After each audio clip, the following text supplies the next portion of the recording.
Hello everyone. Before we start, make sure to like and subscribe to the channel, and leave a comment with where you're from and what time you're watching. That way, YouTube will keep showing you stories just like this one. Now, let's begin. The night that changed everything started like any other Saturday in October 2019. I was 17, a junior at Millbrook High, and had been working part-time at the local grocery store to save up for a car. Life was pretty routine: school, work, hanging out with friends on weekends. That particular Saturday, our sleepy little town was buzzing with excitement because a traveling carnival had set up in the old parking lot behind the abandoned Sears. These carnivals always brought a certain energy with them: the flashing lights, the screaming from the rides, the smell of cotton candy and popcorn that seemed to cling to everything. I'd been planning to go with my three closest friends: Ashley, who lived 2 houses down from me, Kevin from my math class, and Tyler, who I'd known since elementary school. We'd all chipped in our tip money and allowances, and our parents had actually agreed to let us stay out until midnight for once. The carnival was absolutely packed when we arrived around 8 p.m. Families with little kids were starting to head home, but teenagers and young adults were just getting warmed up. The atmosphere was electric: carnival workers shouting over the noise of spinning rides, kids screaming with delight, and that constant background hum of generators powering everything. We spent the first hour hitting all the rides, trying to win stuffed animals at the game booths, and basically acting like the carefree teenagers we were. Ashley kept insisting we save the haunted house for last because she wanted to work up the courage, while Kevin was already bragging about how nothing scared him. Tyler was somewhere in between, excited but trying to play it cool. The haunted house itself was this massive black structure that took up almost a quarter of the carnival space, with fake fog rolling out from under the entrance and recorded screams echoing from inside. There was a line of about 20 people waiting to go in, and the anticipation was building with each group that disappeared into the darkness. When our turn finally came, the ticket booth guy, this scrawny dude with missing teeth and carnival tats covering his arms, gave us the usual spiel about no touching the actors, stay with your group, and follow the path. He had this raspy voice that made everything sound more ominous than it probably was. The entrance was designed to mess with your head right from the start. You had to walk through this narrow, black-painted corridor where strobe lights would flash randomly, disorienting everyone before you even got to the main part. Ashley grabbed my arm immediately, and I could feel her nails digging into my jacket. The 4 of us formed a tight cluster, with Tyler leading the way because he was the tallest, and Kevin bringing up the rear, constantly making jokes to mask his nervousness. The first few rooms were typical haunted house stuff: fake cobwebs, skeleton props that would spring out at you, recorded wolf howls and creaking door sounds. We jumped and screamed on cue, laughing at ourselves afterward and feeling pretty confident about the whole thing. But as we moved deeper into the house, the atmosphere started to change in ways I can't really explain. The rooms became more elaborate, more realistic, and the scares were more sophisticated. Instead of just jump scares, there were these psychological elements that made you question what was real and what wasn't. In one room, there was this actor dressed as a Victorian-era butler who would follow groups around, never speaking, just watching with these intense eyes that seemed to track your every movement. In another, there was a little girl in a white dress who would whisper nursery rhymes just loud enough for you to hear. But when you turned to look directly at her, she'd disappear into the shadows. The temperature seemed to drop with each room, and the air got thicker, more oppressive. What really got to me was how the actors seemed to study us, like they were picking up on who was most scared, who was trying to act tough, who was genuinely enjoying themselves. It was around the 7th or 8th room that I started to notice something strange about the layout. The path we were following didn't seem to match the outside structure of the building. We'd been walking for what felt like 20 minutes, turning corners and going through doorways that should have led us in circles by now, but somehow we kept ending up in new rooms. Ashley mentioned it first, whispering to me that she was getting confused about which direction we were heading. The rooms were also getting more isolated. We hadn't seen another group of visitors in several minutes, which was weird considering how packed the place had been when we entered. The actors were becoming more aggressive too, not just startling us but actually following us from room to room, their movements more erratic and unpredictable. There was this one guy in a blood-stained apron who kept appearing behind us no matter how fast we walked, and when Tyler tried to joke with him, the actor just stared back without breaking character. The silence was more unnerving than any scream or growl could have been. Then we entered what I can only describe as a hospital room from hell. The walls were covered in fake medical equipment. There were gurneys with body-shaped lumps under sheets, and the smell of disinfectant mixed with something metallic hung in the air. The lighting was dim and flickering, casting strange shadows that made everything look distorted. We were about halfway through when this figure emerged from behind one of the gurneys, a tall man in scrubs with a surgical mask covering most of his face, except for his eyes. His eyes were what caught my attention first. They were too bright, too focused, and they were locked directly on Ashley. Unlike the other actors who had been engaging with all of us, this one seemed to have singled her out from the moment we walked in. He started moving toward our group, but instead of doing the usual scare routine, he walked straight up to Ashley and extended his hand like he wanted her to take it. When she backed away, laughing nervously and assuming it was part of the act, he stepped closer and spoke in this low, calm voice that didn't match the chaotic energy of the rest of the haunted house. "You need to come with me," he said, reaching out again. "There's been an emergency. We need to evacuate this section immediately." His voice was steady, almost professional, but there was something about the way he was looking at Ashley that made my skin crawl. The rest of us exchanged glances, confused because this didn't seem like part of the show. The other actors had been dramatic, over the top, clearly performing. This guy was different. He seemed too normal, too controlled. Ashley stepped back again, bumping into Kevin, and said, "No thanks, we're good." But the man didn't retreat like the other actors had when people declined to participate. Instead, he moved closer, positioning himself between Ashley and the rest of us. "I'm serious," he said, his voice taking on a more urgent tone. "There's a problem with the electrical system. I need to get you out through the staff exit." He pointed toward a door I hadn't noticed before. It was painted black like the walls and had a small emergency exit sign that was barely visible in the dim lighting. The whole situation was starting to feel wrong in ways I couldn't articulate. Kevin stepped forward and said, "Dude, we're fine. We'll just continue with the regular path." But the man ignored him completely, keeping his attention fixed on Ashley. He reached out and actually grabbed her wrist, not roughly, but with enough firmness that she couldn't easily pull away. "Come on," he said, starting to guide her toward the emergency exit. "Your friends can meet you outside." That's when Ashley's demeanor completely changed. The nervous laughter stopped, and she started pulling against his grip, saying, "Let go of me," in a voice that was getting louder and more panicked. The man's grip tightened, and he started moving more quickly toward the door, saying something about how it would only take a minute.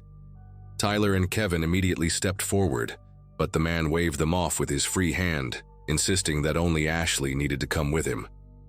The whole scene was happening so fast, but I remember thinking that nothing about this felt like part of the haunted house experience. The other actors had been scary, but playful. This felt genuinely dangerous. Ashley's voice rose to a scream as she tried to wrench her arm free, shouting, "Help me! This isn't part of the show!" The sound cut through all the ambient noise and recorded sound effects like a knife. That's when everything clicked into place for me. This wasn't an actor at all. The way he was moving, the desperation in his attempts to get her toward that door, the complete disregard for the rest of us. This was real. Tyler reacted first, lunging forward and grabbing the man's arm that was holding Ashley. "Let her go, man!" he yelled. And suddenly the three of us were in a physical struggle with this stranger in the middle of a haunted house. The man was stronger than he looked, and for a terrifying moment he seemed like he might actually succeed in dragging Ashley toward the exit. But her screams were getting louder, and I could hear other voices responding from somewhere else in the building. Kevin grabbed a fake medical instrument from one of the props and started hitting the man with it, while I wrapped my arms around Ashley's waist and pulled backward as hard as I could. The man's surgical mask had slipped down during the struggle, and I got a clear look at his face. He was probably in his 30s, with stubble and wild eyes that looked completely unhinged. The sound of running footsteps echoed through the haunted house as what I assumed were real staff members started heading toward us. The man must have heard them too, because he suddenly released Ashley and bolted toward the emergency exit, disappearing through the door before any of us could react.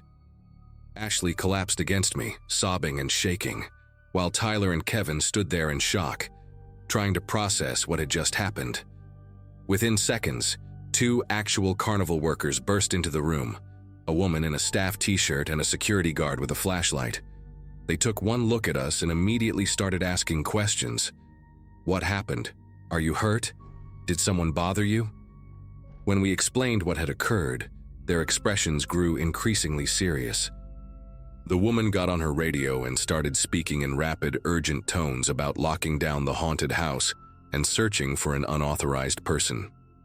The security guard escorted us out through the main exit, past confused groups of people who were still waiting in line, completely unaware that anything had gone wrong inside. What happened next was like something out of a crime show. The carnival management immediately shut down the haunted house and called the police. While we waited for the officers to arrive, the manager, a heavy-set woman named Janet who seemed to know every detail about the operation, started making phone calls and checking schedules. She confirmed what we'd already suspected. There was no employee assigned to that hospital room section at that time of night. In fact, all the actors were accounted for and had been given specific instructions about their roles and boundaries.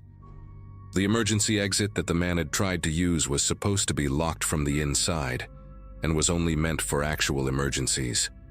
Janet explained that someone had clearly planned this because the scrubs and surgical mask weren't random items. They were backup costume pieces that were stored in a staff trailer behind the haunted house. Security footage from earlier in the evening showed a man in regular clothes entering through a service entrance around 7 p.m., about an hour before we'd arrived. He'd apparently spent time in the staff areas, helping himself to the costume supplies and learning the layout before positioning himself in that room. The police arrived within 15 minutes and took detailed statements from all of us. The officer explained that this type of incident was more common than people realized. Predators, who would target venues where they could blend in and where people expected to be scared or confused. They searched the entire carnival grounds, but never found the man. The emergency exit led to a wooded area behind the parking lot, where he could have easily disappeared into the darkness. Ashley had to go to the hospital for a checkup because of the bruising on her wrist, and her parents pressed charges even though they never caught the guy. The whole carnival packed up and left town the next morning, cutting their planned week-long stay short. I still think about that night sometimes, especially when I see news stories about similar incidents. What scares me most isn't the fact that some creep tried to abduct my friend. It's how perfectly he had planned it, how he'd studied the setup and found a way to use people's expectations against them. If Ashley hadn't screamed when she did, if we'd been just a little more trusting of his emergency story, things could have ended very differently. The haunted house was supposed to be fake terror, but we encountered something far more frightening than any actor could have provided.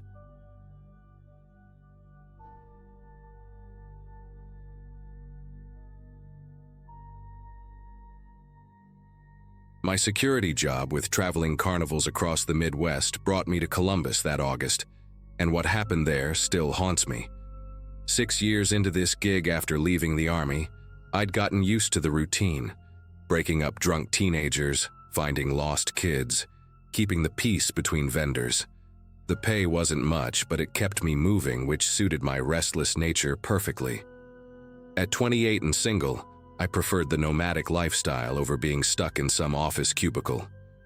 That week we'd set up at the Franklin County Fairgrounds, and the atmosphere felt electric with summer energy. Families streamed through the gates, kids clutching cotton candy and dragging their parents toward the rides. The carnival folks seemed upbeat, everyone falling into their familiar rhythms. After 6 years of this, I knew most of the regular vendors by name, understood their quirks, their territorial habits, the unspoken rules that kept everything running smoothly. The Hendersons were probably the sweetest couple in our traveling circus. Harold was this gentle giant with weathered hands that could craft the most intricate wooden toys, while his wife Marge made quilts that looked like they belonged in a museum. They'd been following the Carnival circuit for almost 15 years, always setting up their little booth in the same general area, third row from the main walkway, right between the ring toss and the funnel cake stand. Their trailer was this ancient silver Airstream that they'd converted into a mobile workshop, complete with tiny compartments for all their supplies. Harold would spend hours carving little wooden horses and trains, his thick fingers surprisingly delicate with the detail work. Marge would sit beside him, stitching away at her latest quilt, humming old gospel songs under her breath. They treated everyone like family, always had a thermos of fresh coffee brewing, and would slip the security guards free wooden trinkets when nobody was watching. The trouble started on Tuesday night when I was doing my usual rounds around closing time. The newer vendors, 3 guys in their 20s who'd joined us just 2 stops back, had set up their booth selling cheap electronics and knockoff designer bags. Their leader was this cocky kid named Brandon with bleached hair and arms covered in tattoos that looked like they'd been done in someone's garage. His buddies, Jake and Tommy, were typical followers who laughed at everything he said and acted tough when he was around. They'd been pushing boundaries since day one, staying open past official hours, blasting music too loud, and taking up more space than they'd paid for. That night, I found them arguing with Harold near the equipment storage area behind the game booths. Brandon was waving his arms around, jabbing his finger at Harold's chest, while the old man just stood there taking it. Even from a distance, I could tell Harold was trying to stay calm, but his jaw was clenched tight. When I got closer, I heard Brandon accusing Harold of stealing some of their extension cords and claiming the Hendersons had been hogging prime booth space that should have gone to younger vendors. The whole confrontation lasted maybe 10 minutes, but it left a sour taste in my mouth. Harold kept insisting they hadn't taken anything, pointing out that they'd been in the same spot for years and had never had problems with anyone before. Brandon wasn't buying it, getting more aggressive by the minute, calling Harold a old-timer who needs to learn his place. Marge appeared from their trailer, probably hearing the raised voices, and tried to defuse the situation by offering to help them look for their missing supplies. But Brandon just sneered at her, making some nasty comment about how Grandma should mind her own business. That's when I stepped in, using my most authoritative voice to break things up. I told everyone to head back to their respective areas and deal with any supply issues in the morning through proper channels. Brandon gave me this look like he wanted to say more, but he eventually backed down, muttering something about how this isn't over as he walked away. Harold thanked me quietly, but I could see the worry in his eyes. Marge was clutching his arm, and both of them looked shaken in a way that made my chest tighten with concern. Wednesday morning came with an unusual stillness that made the hair on my arm stand up. I arrived at the fairgrounds around 7 a.m. like always, expecting to find the usual pre-opening bustle of vendors setting up their displays and testing their equipment. Instead, I found chaos. The Hendersons' booth space was completely empty, not just closed but stripped bare like they'd never been there at all. Their wooden display cases were gone. The hand-painted signs Marge had made were missing. Even the little wind chimes Harold had hung from the booth's corner were nowhere to be found. What really got to me was the deliberate nature of it all. Their electrical hookups had been disconnected and coiled neatly on the ground. Their water spigot was turned off, and someone had even swept the area clean of sawdust and fabric scraps. It was like they'd been erased from existence. The other vendors were standing around in small groups, whispering to each other and glancing nervously at the empty space. When I asked around, nobody seemed to know where the Hendersons had gone, but their body language told a different story. The Carnival manager, a gruff man named Pete who'd been running shows for 30 years, claimed the Hendersons had decided to take a break and left during the night. But Pete wouldn't meet my eyes when he said it, kept fidgeting with his clipboard and changing the subject whenever I pressed for details. The other longtime vendors, people who'd known Harold and Marge for years, suddenly became very interested in their merchandise displays whenever I approached. There was this heavy atmosphere of fear hanging over everyone, like they were all waiting for something terrible to happen. Around noon, I decided to drive over to the KOA campground where most of the carnival folks parked their trailers and RVs. The Henderson's silver Airstream wasn't in its usual spot, but the ground showed clear tire tracks in the gravel, and there were some scattered wood shavings that looked fresh. A camp host mentioned seeing their trailer being towed out around 4 a.m. by a dark pickup truck, but couldn't give me any more details. The whole thing felt wrong, like pieces of a puzzle that didn't want to fit together. Thursday morning brought the kind of news that makes your world tilt sideways. I was grabbing coffee at a gas station about 15 miles outside Columbus when I overheard two truckers talking about a trailer fire that had happened overnight. One of them mentioned seeing a burned-out Airstream in the parking lot of a Shell station on Route 33, and my heart started hammering against my ribs. I abandoned my coffee and drove straight there, hoping against hope that it wasn't what I thought it was. But as soon as I pulled into that parking lot, I knew. The twisted metal skeleton that remained was definitely the Hendersons' trailer. I could tell from the distinctive curved windows and the little decorative awning that had somehow survived the flames. The local fire department was still on scene, and a detective was taking photos of the wreckage. What made my knees weak was seeing the crime scene tape wrapped around the area, and paramedics loading what looked like a stretcher into an ambulance. The smell of burned plastic and something else, something organic and terrible, hung in the air like a curse. The detective, a tired-looking woman named Officer Martinez, was surprisingly willing to talk once I explained my connection to the victims. She told me they'd found evidence of accelerant use, meaning someone had deliberately set the fire. But what really made my spine turn to ice was when she mentioned they'd discovered blood spatter patterns inside the trailer that suggested violence had occurred before the fire started. The blood was concentrated near what would have been the sleeping area, and there were signs of a struggle: overturned furniture, broken glass, defensive wounds on the victims. Martinez said they were treating it as a double homicide, and that the bodies had been so badly burned that identification would take days. She asked me about any recent conflicts or threats the Hendersons might have faced, and I told her everything about the argument with Brandon and his crew. Her expression grew darker with each detail I shared, and she scribbled notes furiously in her little pad. When I finished, she looked up at me with the kind of expression cops get when they know they're dealing with something bigger than a simple crime. When I got back to the fairgrounds that evening, the atmosphere had shifted into something almost supernatural. The other vendors moved around like ghosts, avoiding eye contact and speaking in hushed tones. Brandon and his crew were still there, running their booth like nothing had happened, but there was something different about them now. They carried themselves with a swagger that hadn't been there before, like they'd won some kind of invisible contest. Brandon caught me watching him and flashed this cold, calculating smile that made my skin crawl. He mouthed, "Accidents happen," across the crowd, then turned back to his customer like we were just having a friendly conversation. The other carnival workers seemed to be giving his booth a wide berth, and I noticed several of the longtime vendors packing up their displays earlier than usual. When I tried to talk to some of them about what they might know, they'd suddenly remember urgent business elsewhere. Mrs. Patterson, who'd been friends with Marge for over a decade, actually started crying when I mentioned the Hendersons' names, but she wouldn't say a word about what might have happened. The next morning, Officer Martinez called me with an update that made my blood run cold.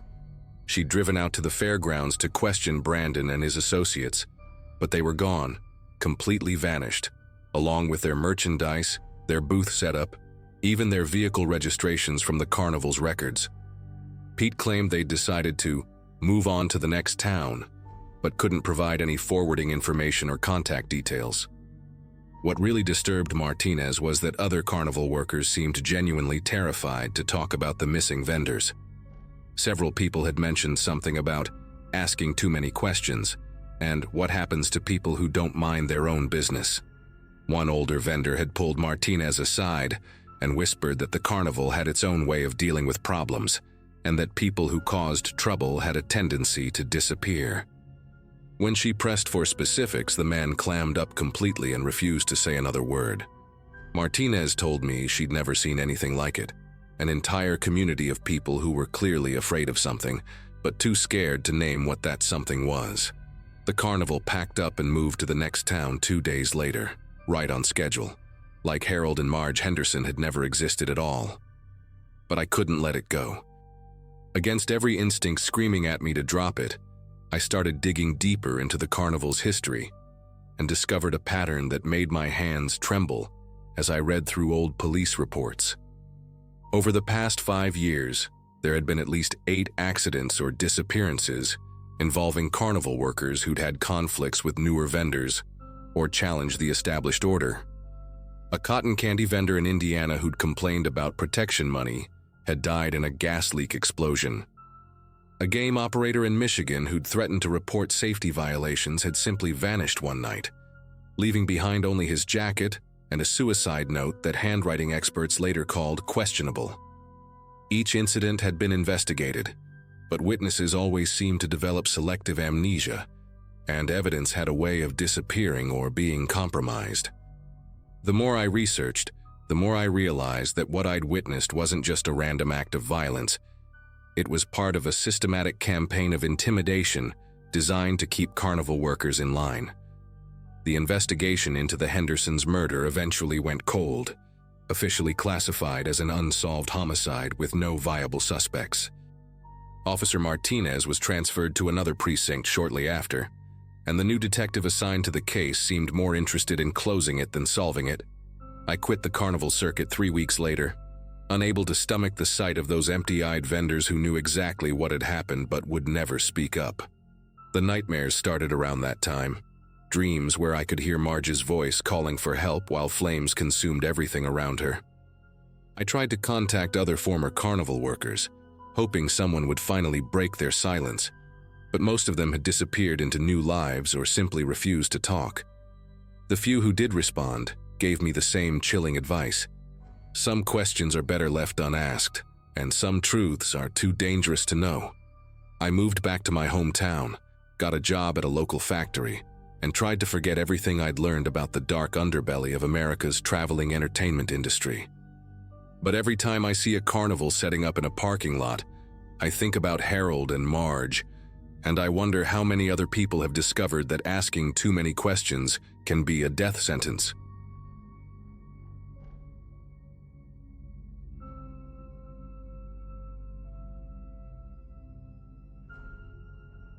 Three years have passed since that night in Baton Springs, Louisiana, and I still wake up in cold sweats thinking about what happened. I was 18 then, fresh out of high school in a town so small that the arrival of a traveling carnival was the biggest event we'd had all year. The whole place buzzed with excitement for weeks before they even set up their rusty rides and faded game booths in the empty lot behind Miller's hardware store. I worked part-time at the local diner, saving up for college while trying to figure out what I actually wanted to do with my life. Most nights after my shift, I'd hang out with my 2 best friends, Connor and Ethan, driving around in Connor's beat-up Ford pickup, complaining about how boring our lives were. We'd been tight since 7th grade, the kind of friendship where you don't even need to talk sometimes. Just cruising down those dark country roads with the radio playing was enough. Connor was the talker of our group, this tall, freckled guy who could charm his way out of detention or convince a teacher to give him an extension on any paper. He had this easy smile and a way of making even the most mundane stories sound hilarious. Ethan, on the other hand, was our resident adrenaline junkie, shorter than Connor but built like he spent every free moment at the gym, which he basically did. The guy was obsessed with extreme sports, always showing us videos of people base jumping or free climbing, talking about all the crazy stuff he wanted to try someday. He had this intense way of staring at you when he got excited about something, like he was trying to transfer his enthusiasm directly into your brain. While Connor and I were content to talk about adventure, Ethan actually sought it out, which is probably why that Wednesday night in July felt like destiny to him when we drove past the carnival after closing time. The carnival had been in town for about a week, and we'd all gone during regular hours a few days earlier. It was your typical small-town traveling show, a handful of rides that had seen better decades, game booths with prizes that probably cost 50 cents to make, and the smell of fried everything mixing with diesel fuel and cigarette smoke. The Ferris wheel was the centerpiece, this ancient contraption that groaned and swayed in a way that made me question the safety inspections. But Ethan had been obsessed with it since the moment he saw it, not because it was particularly thrilling, but because he'd overheard one of the carnival workers talking about how the view from the top let you see clear across 3 counties. He kept saying he wanted to ride it at night when all the lights were on, when the whole thing would feel more magical. Connor and I had laughed it off, but Ethan had this look in his eyes that I'd learned to recognize over the years. The same look he got before he convinced us to sneak into the abandoned grain elevator, or when he decided we should try cliff jumping at the quarry. That night we'd been driving aimlessly for about an hour after my shift ended, windows down, music playing softly, when we passed the carnival grounds. The place was completely dark except for a few security lights scattered around the perimeter, casting long shadows between the silent rides. Most of the carnival workers lived in trailers parked behind the main area, but even those looked quiet and settled for the night. Ethan suddenly sat up straighter in the passenger seat, that familiar excitement creeping into his voice as he pointed toward the Ferris wheel's dark silhouette against the star-filled sky. "Guys, this is perfect," he said, and I could practically hear the gears turning in his head. "The place is empty, no crowds, no screaming kids. We could actually enjoy the rides without all the chaos." Connor slowed the truck as we passed the entrance, a gap in the chain-link fence that was secured with nothing more than a padlock and chain that looked like it had been there since the 1990s. "Are you insane?" I said from the back seat, but I was already leaning forward, caught up in the possibility despite myself. "We can't just break into a carnival. That's like actual crime stuff." But Ethan was already pulling out his phone's flashlight, examining the fence line as Connor made a U-turn and parked about 50 yards away from the entrance. "Come on, man," Ethan said, turning to face both of us with that grin that meant he'd already made up his mind.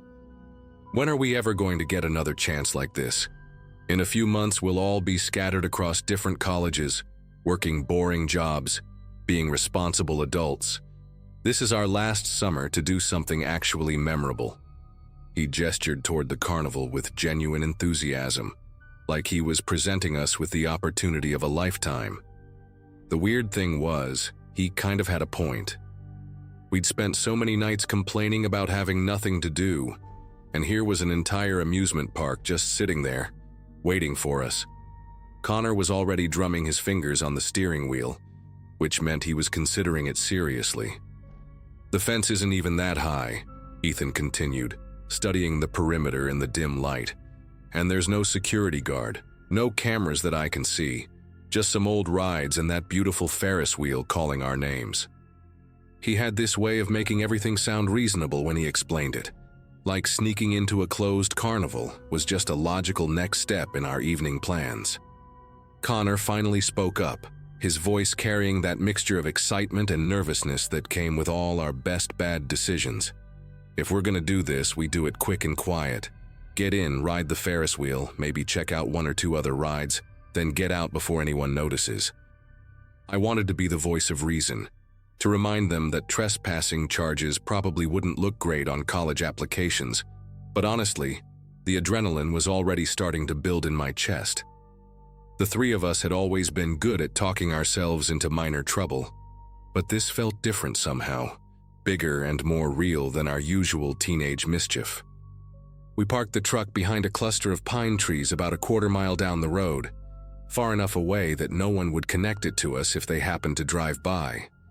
The walk back to the carnival felt like it took forever, our footsteps crunching on the gravel shoulder while we went over the plan one more time. Ethan had appointed himself the leader of this expedition, naturally, and he'd already figured out the best spot to climb the fence, a section where the chain link was slightly bent, and there was a concrete drainage pipe we could use as a step. The night air was thick with humidity, and the sound of cicadas, typical for July in Louisiana. But there was something else in the atmosphere that made the hair on my arms stand up. Maybe it was just the thrill of doing something we shouldn't be doing, or maybe it was the way the carnival looked so different in the darkness, like a sleeping giant that might wake up at any moment. Connor kept making jokes to cut the tension, but even his usual confidence seemed a little forced as we approached the fence. Getting inside turned out to be easier than we'd expected. The fence was about 7 feet high, but with Ethan boosting Connor and then me helping pull Ethan up after us, we were over in less than 2 minutes. The carnival grounds felt enormous in the darkness, much bigger than they'd seemed during the day when they were full of people and noise. Our phone flashlights created these weird dancing shadows between the rides, and everything looked somehow more sinister without the bright carnival lights and cheerful music. The tilt-a-whirl sat there like a giant spider, its cars hanging at odd angles. The funhouse mirrors reflected our lights back at us in distorted flashes that made us all jump at least once.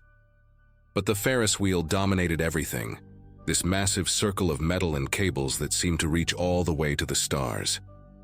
Ethan was practically vibrating with excitement as we made our way toward it, stepping carefully around extension cords and avoiding the game booths that were covered with plastic tarps for the night. "This is it, guys," Ethan whispered as we reached the base of the Ferris wheel, his voice full of genuine awe.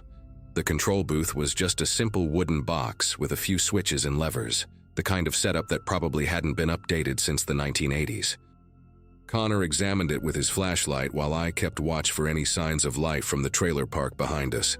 "I think I can figure this out," Connor said, which honestly didn't surprise me. He'd always been good with mechanical stuff, the kind of guy who could hotwire a lawnmower or fix a broken radio with nothing but a screwdriver and determination. The switch panel was surprisingly simple, just a main power lever and a few buttons labeled with faded tape. When Connor flipped the main switch, the Ferris wheel came to life with a low humming sound that made all three of us take a step back. The lights didn't come on, which was probably for the best since we were trying to stay invisible. But the wheel began to turn slowly, the gondolas swaying gently as they moved through their ancient rotation. We climbed into one of the gondolas at the bottom, and I have to admit, the thrill was incredible. Rising up above the carnival grounds, above the trees, above everything familiar, gave us this perspective on our little town that I'd never experienced before. The lights of Baton Springs spread out below us like a circuit board, and in the distance, we could see the highway cutting through the darkness with the occasional headlight moving along it. Ethan had been right about the view. You really could see for miles in every direction, and there was something magical about being up there in the silence, just the three of us suspended between earth and sky. Connor was taking pictures with his phone, trying to capture the moment, while Ethan just sat there with this satisfied grin, like he'd accomplished something important. We stayed up there for maybe 20 minutes, going around 3 or 4 times, talking quietly about our plans for college and wondering if we'd ever do anything this spontaneous again. For a while, it felt like the perfect end to our high school years, this one last adventure before we all went our separate ways. That's when Ethan got the idea to check out the funhouse. As we climbed down from the Ferris wheel, he kept talking about how different everything would look inside without all the usual screaming kids and flashing lights. "Just imagine," he said, "having the whole place to ourselves, really being able to appreciate the craftsmanship of those old carnival scares." Connor and I exchanged glances. We both knew that tone in Ethan's voice, the same one he'd used before convincing us to explore the abandoned hospital on the outskirts of town.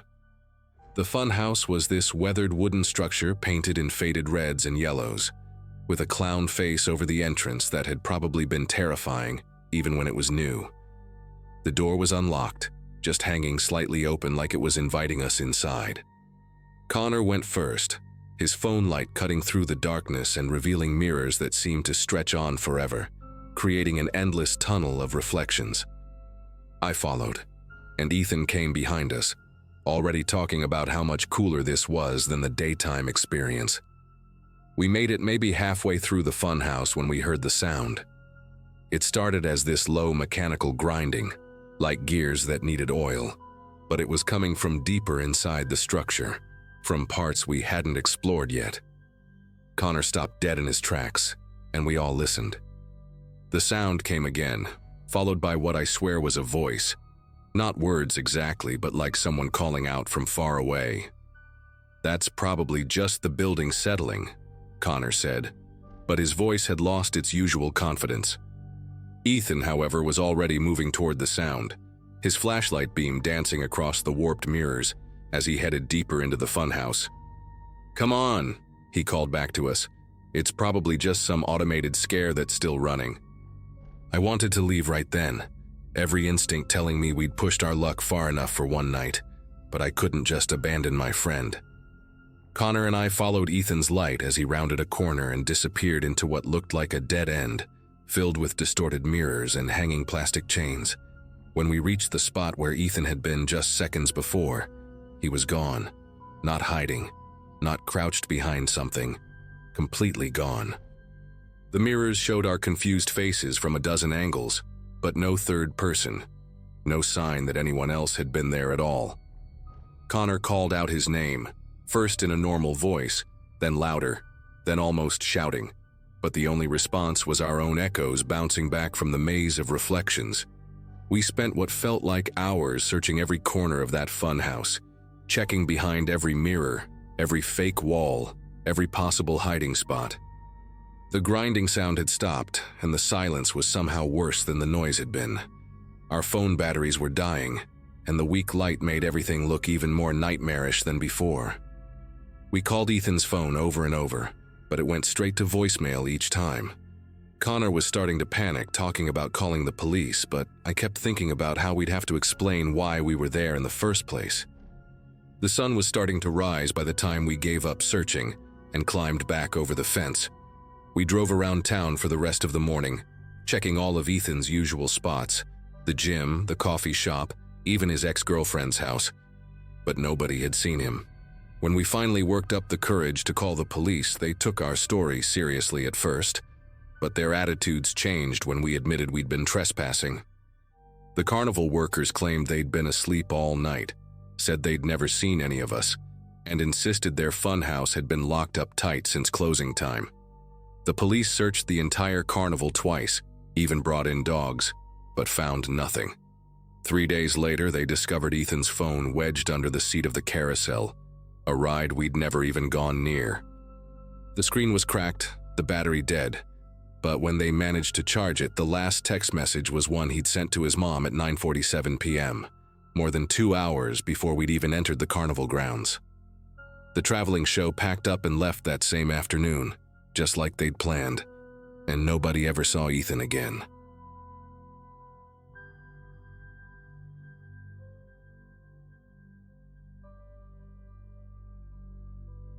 The smell of fried dough and diesel fuel still makes me nauseous, even 3 years later. I was working security for Brightwood Carnival when it happened, one of those traveling shows that sets up in mall parking lots for a week before moving on. Thursday afternoon, around 4 p.m., we were doing final prep before opening night. I'd been with the company for 6 years, knew every ride operator, every game booth worker, even recognized most of the regular families who followed us from town to town.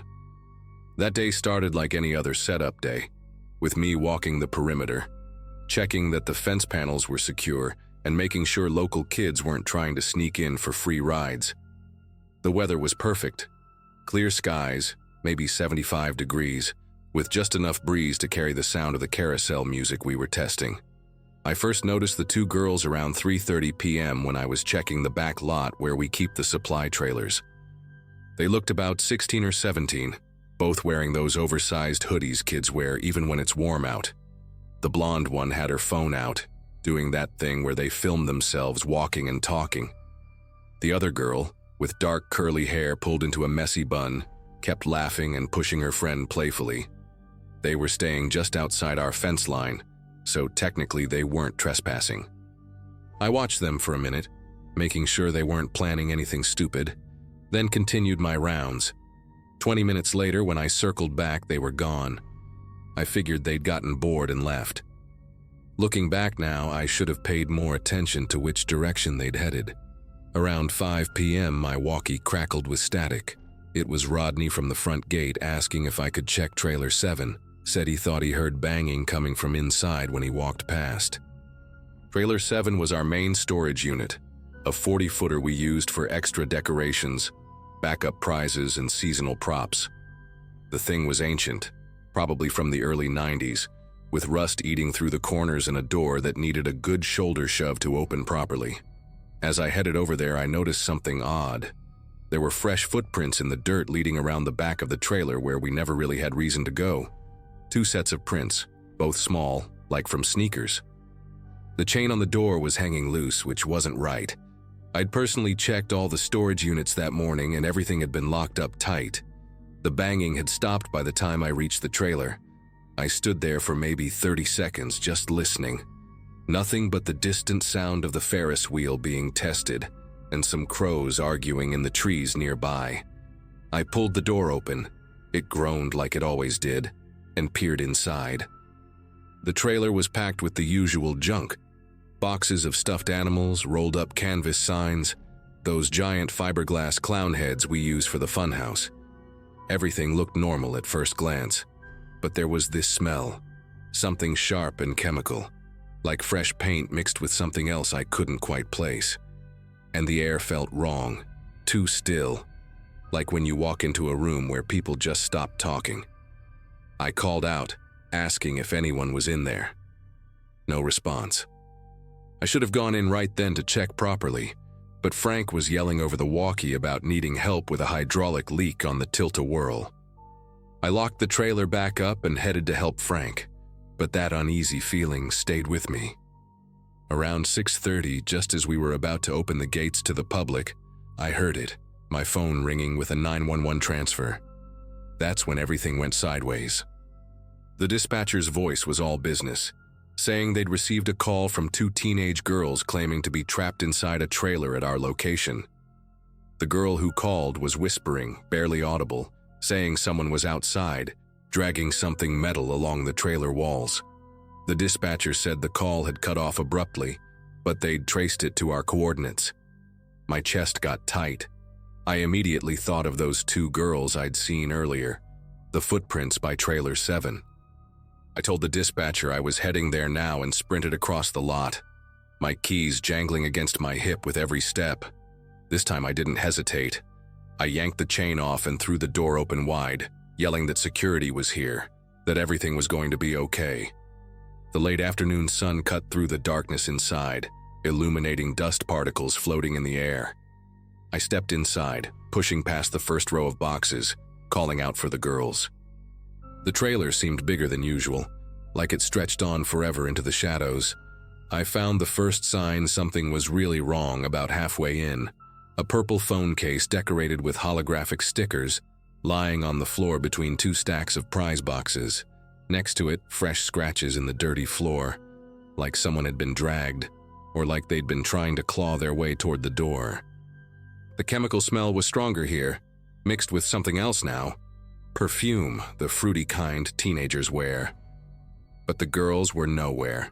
Just that phone case, and those scratches and a single white sneaker wedged behind a crate of carousel horses. The police arrived within minutes, 3 patrol cars and an unmarked detective's vehicle. They cleared everyone out of the back lot and started processing the scene. I gave my statement maybe 4 or 5 times, each officer asking the same questions in slightly different ways. Did I see anyone else near the trailer? Had any employees reported anything unusual? Were all our workers accounted for? The detective, a woman named Garrett with tired eyes and coffee stains on her blazer, had me walk her through everything while a forensics team combed through the trailer. They found the second phone wedged deep between 2 boxes near the back wall, the screen cracked but still functioning. The last outgoing call was to 911 at 6:27 p.m. They also found long scratches on the inside of the door, fresh ones that hadn't been there that morning. What they didn't find was any sign of how 2 teenage girls could have vanished from a locked trailer in broad daylight. The carnival shut down that night, obviously. We spent hours checking every single trailer, every ride compartment, every possible hiding space. The police brought in dogs, and they went crazy near Trailer 7, but lost the scent about 50 feet away, right where the asphalt of the parking lot began. By midnight, there were news vans in the lot, and worried parents screaming at the police to find their daughters. Turns out the girls were Mackenzie Reeves and Jordan Castellanos, both juniors at Westfield High. Good kids, according to everyone. Mackenzie was on the volleyball team. Jordan played violin in the school orchestra. They'd told their parents they were going to the mall, but had decided to check out the Carnival setup instead. Their social media showed they'd been posting videos all afternoon, tagging the location, filming themselves doing dances with the Ferris wheel in the background. The last post was at 4:47 p.m., a 10-second clip of them approaching the back fence, with Mackenzie saying they'd found a cool spot for photos. Here's what really messes with my head, even now. When the forensics team processed that phone they found wedged between the boxes, they discovered something that made everyone go quiet. In the phone's video gallery was a 3-minute recording, time-stamped at 6:21 p.m. The video was mostly black. They were obviously inside the trailer with no light, but the audio was clear. You could hear both girls breathing heavily, whispering to each other about staying quiet. Then, at the 1:47 mark, there's this sound. Metal scraping against metal, slow and deliberate, like someone dragging a crowbar or a pipe along the outside of the trailer. The girls go completely silent. The dragging sound stops right where the door would be. You can hear the chain rattle slightly. Then Mackenzie's voice, barely a whisper. "Jordan, there's someone under the floor." The video cuts to static after that. But here's the thing. Trailer 7 doesn't have a floor hatch. We checked. The police checked. They even brought in ground-penetrating radar. Solid concrete pad underneath, no basement, no access tunnels, nothing. The search expanded over the next 3 days. They brought in state police, FBI, even volunteer search teams from neighboring counties. Every employee was questioned, polygraphed, had their background scrutinized. Norman, one of our game operators, got hauled in twice because he'd had a minor drug conviction 10 years ago. But his alibi was solid. He'd been live-streaming himself playing video games from his apartment all afternoon. They dredged the retention pond behind the mall, searched every abandoned building within 5 miles, checked every registered sex offender in the state. Nothing. It was like those girls had evaporated into thin air. The media had a field day with it. The vanishing at Brightwood Carnival, they called it. Theories ranged from human trafficking to cult kidnappings, to some serial killer targeting teenagers, but none of it made sense. How do you make 2 people disappear from a locked trailer in the middle of a busy carnival setup, with dozens of workers around, in broad daylight? On the 4th day, something happened that made me quit the carnival business for good. I'd gone back to the lot to collect my personal belongings from the office. The police had finally cleared it as no longer an active crime scene. It was early morning, maybe 6 a.m., and fog was rolling in from the fields nearby. As I walked past Trailer 7, I heard it again. That same metallic dragging sound from the video. My whole body went rigid. The sound was coming from inside the trailer this time, not outside. I could see the police tape across the door, still intact. But that sound kept going, rhythmic and deliberate, like someone was dragging something heavy across the floor in there. I called 911 immediately, backing away from the trailer while keeping my eyes locked on that door. The sound stopped the moment I started talking to the dispatcher. When the police arrived and cut through their own tape to check inside, the trailer was exactly as they'd left it. Except for one thing. On the floor, in the dust, were 2 sets of fresh footprints leading from the door to the back wall. Teenage-sized footprints, but they only went one way. The case remains unsolved. Mackenzie Reeves and Jordan Castellanos are still listed as missing persons. Their families still hold vigils every year. The Brightwood Carnival retired Trailer 7. They said it was too old anyway, but I know the real reason. I work mall security now, steady hours, decent benefits, and no mysterious disappearances. But sometimes, on quiet nights when I'm doing my rounds, I think about that chemical smell, those scratches on the floor, and Mackenzie's terrified whisper about someone being under the floor. The FBI's final report suggested the girls had run away, possibly meeting someone online who helped them disappear. But they never explained the video, the sounds, or how 2 teenagers could vanish from a locked trailer without leaving any trace of where they went. I know what I heard that morning, Those girls didn't run away, something took them. And sometimes when it's very quiet, I wonder if they're still trying to find their way back, leaving footprints in places they shouldn't be able to reach, trapped somewhere between here and wherever that trailer really leads.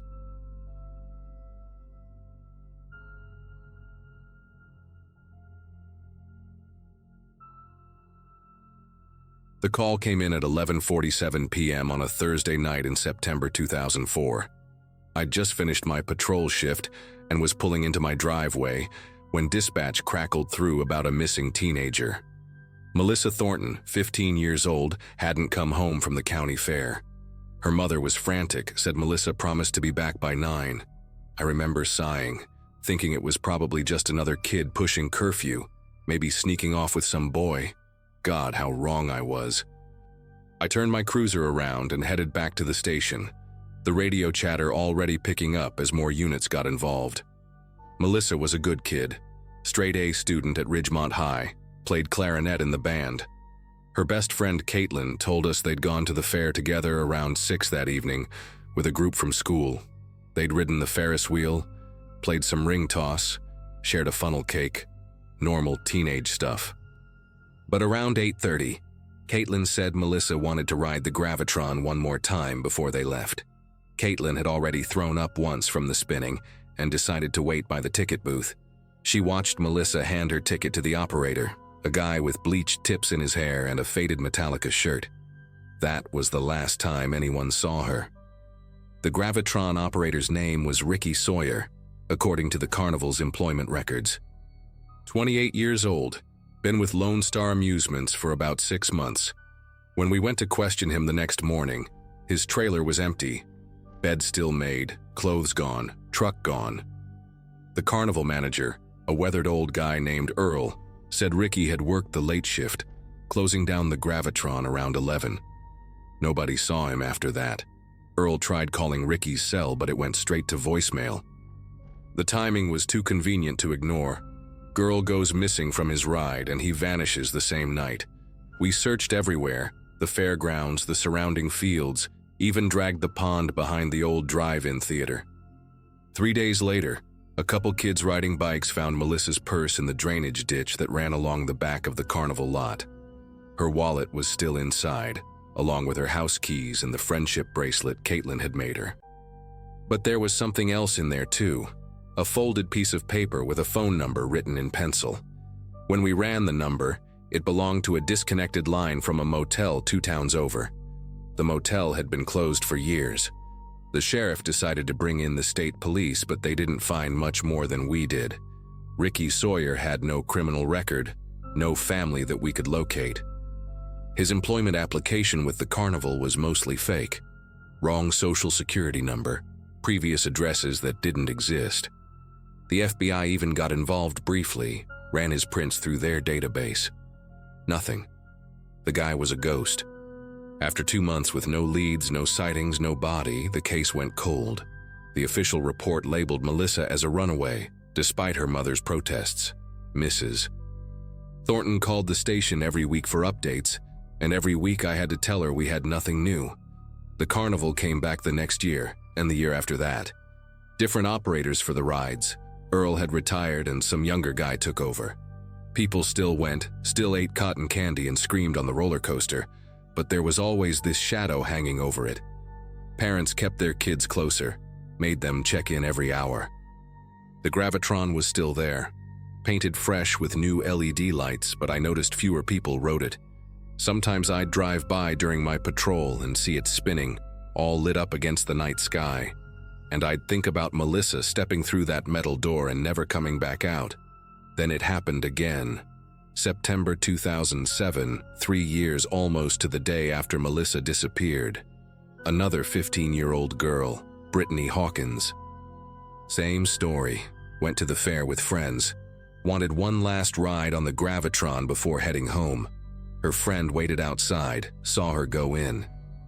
When the ride stopped and everyone stumbled out dizzy and laughing, Brittany wasn't with them. The operator, a woman this time with a sleeve of Carnival-themed tattoos, said she never got on, but Brittany's friend swore she watched her climb inside. They argued about it while precious minutes ticked by, and by the time someone thought to actually search the ride, check behind the panels, under the platform, Brittany was long gone. This time I didn't wait for backup. I raced to the fairgrounds with my siren blaring, skidded to a stop right in front of the Gravitron. The operator was still there, chain-smoking cigarettes and insisting she'd never seen the girl. But something about her story didn't sit right. She kept mentioning that she'd just started working there 2 weeks ago, kept saying how she didn't know anything about the ride's history. When I pressed her about whether anyone had trained her, shown her around the mechanical areas, she got nervous, said some guy had given her a quick rundown her first day but she couldn't remember his name, said he had bleached tips in his hair. My heart nearly stopped. I called for every available unit, had them lock down the fairgrounds. Nobody in or out. We searched every ride, every game booth, every trailer. The new Carnival manager was cooperative but confused. He'd never hired anyone matching Ricky's description. We tore the Gravitron apart, literally. Had the fire department bring in cutting tools, removed every panel, checked every inch of the machinery. That's when we found it. Behind the main control panel, there was a space about 3 feet wide that ran along the back wall of the ride. It wasn't supposed to be there according to the manufacturer's blueprints. Someone had modified the ride, created a hidden compartment. Inside, we found strands of long blonde hair caught on a rough metal edge. They matched Brittany's. The space led to a maintenance hatch that opened underneath the ride's platform. From there, someone could crawl through the support structure to the back of the fairgrounds, completely unseen. We followed the path and it came out near the drainage ditch where Melissa's purse had been found. But Brittany wasn't there. What we did find was a Carnival worker's uniform stuffed behind some equipment boxes. It had a Lone Star Amusements logo from 2004, the company that ran the fair when Melissa disappeared. Security footage from the nearest businesses showed a figure in dark clothes walking away from the fairgrounds around the time Brittany vanished, but the quality was too poor to make out any details. We kept the fair closed for 3 days, brought in search dogs, checked every storm drain and abandoned building within 5 miles. The FBI took over, said it was clearly the same perpetrator. They analyzed the hidden compartment, found DNA from multiple sources. Some of it matched Melissa, confirming what we'd feared all along. There were other samples too, older ones that didn't match anyone in the system. The investigation revealed that the Gravitron had been sold between several Carnival companies over the years. Impossible to track all its previous locations. Each time it moved, the hidden compartment went with it, and God knows how many girls had been taken through that secret hatch over the years. Then we got the break we needed. A gas station attendant in Arkansas called in a tip, said a man matching Ricky's description had been coming in regularly, always paid cash, always nervous. State police set up surveillance and spotted him leaving a rundown trailer park. When they moved in to arrest him, he tried to run. They found Brittany in a locked storm cellar behind his trailer, dehydrated and terrified but alive. She'd been there for 5 days. Ricky, whose real name turned out to be Richard Jankowski, had been following the Carnival circuit for over a decade, sometimes working for them, sometimes just showing up when they came to town. He knew which rides had been modified, knew when to strike. He confessed to taking Melissa and 4 other girls across 3 states. Only Brittany survived. They found remains buried in various locations he'd marked on a map he kept. Melissa was buried in a field outside Texarkana.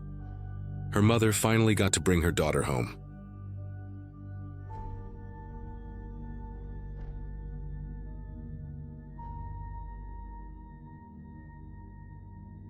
The town carnival that year was a little sad, if I'm being honest. Most of the booths were thrown together with plywood and cheap vinyl signs, and the rides creaked loud enough to hear from the parking lot. But for people like me and Claire, who didn't have much else going on, it was something. She had picked up a few evening shifts running the bottle toss booth, right near the edge of the lot, next to the cotton candy trailer that always smelled burnt. That Saturday night, I went over to help her close up. We were both seniors in high school, bored and looking for anything that felt like a break from routine. It was one of those nights where everything felt a little unreal, not in a magical way, more like we were moving through a set someone had forgotten to take down.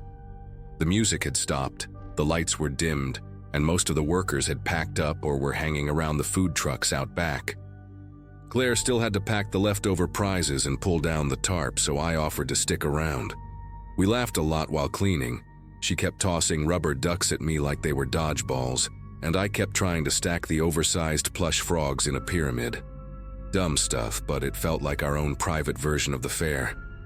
After we finished, we wandered a bit. There was this weird mirror tent a few booths over, all shut down with a thin chain looped around the entrance poles. Claire said she'd never actually gone in while it was open. The flap wasn't locked, so I pulled it back, and we stepped inside. It was almost pitch dark except for one emergency bulb flickering in the ceiling. The mirrors were warped in strange ways. Some stretched us tall, others compressed our faces. We stayed maybe 5 minutes, just long enough to take a few silly pictures with Claire's phone, and then leave because the air inside felt too warm and stale. On our way back to the booth to grab her backpack, we took a few more pictures. Goofy poses near the prize shelves, Claire sitting on the booth counter pretending to sell me an invisible soda. I didn't notice it at the time, but there was this tight silence settling over everything. No bugs chirping, no distant chatter, just the hollow echo of our own footsteps on gravel. We joked about being the last 2 people alive in the world, and Claire kept making dramatic zombie noises behind me while I tried to take a panoramic shot of the dark fairgrounds. We didn't feel scared. Not then. The next morning, we were at her place, scrolling through the photos while eating cereal straight from the box. We laughed at most of them, Claire making duck lips in front of the mirror tent, me holding a plastic sword like some dollar store knight. But then we hit one that made her pause. It was a blurry shot of me near the shelf of plush bears, and over my left shoulder, tucked between the edge of the booth and the cotton candy trailer, there was someone. At first we thought it was just a shadow, but when we zoomed in we saw a face. White paint smudged across the mouth, eyes ringed in dark circles. It looked like clown makeup, only not the kind made for kids' parties. More like it had been rubbed half off with a dirty towel. We scrolled to the next picture. He was closer, still half hidden but unmistakably the same man. We hadn't seen him. Neither of us remembered anyone near us that late. And yet there he was, showing up in 3 more photos, always moving in, just enough to be noticed if you knew where to look. By the last photo, he was standing near the mirror tent entrance, angled like he was watching us from the shadows. His posture wasn't aggressive. If anything, it was too still, too deliberate, like someone trying not to be seen but wanting to be caught on camera. Claire got real quiet. She locked her phone and sat back, like she didn't want to hold it anymore.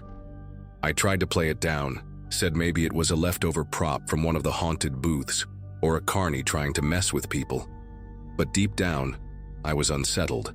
The man wasn't smiling or waving, just lingering. And that smeared makeup, it looked sloppy, not staged. Like he'd been wearing it all day. We decided to go back to the carnival grounds and talk to someone, just in case it wasn't a prank. The guy at the front gate, some older security guard named Carl, listened while we showed him the pictures. His face changed after the second one. He told us to wait and walked into the trailer near the entrance. A few minutes later, he came back with another guy in a windbreaker and a badge clipped to his belt. They brought us inside and pulled up the camera feeds from the night before. The system had grainy angles, mostly from the corners of the lot, but it didn't take long. Around 9:30 p.m., the cameras caught the same man crouching behind the game booths, slipping between the prize trailers and waiting. What chilled me was that he never seemed to move unless no one was watching. He just waited. They showed us nearly 30 minutes of him moving in and out of frame, never running. Always just stepping into some dark corner, staying low, like he knew exactly where the cameras couldn't reach. He circled the booths we were at, stayed near the mirror tent longer than anywhere else. At one point, he stood just outside the flap while we were inside, barely a foot away. That was the part that stuck with me the most. How close he was without us ever knowing. I kept thinking about the silence we joked about, how it had felt hollow, like the night was holding its breath. Turns out maybe it was. Claire couldn't stop pacing after we left the trailer. She kept checking behind us like she expected him to appear in broad daylight.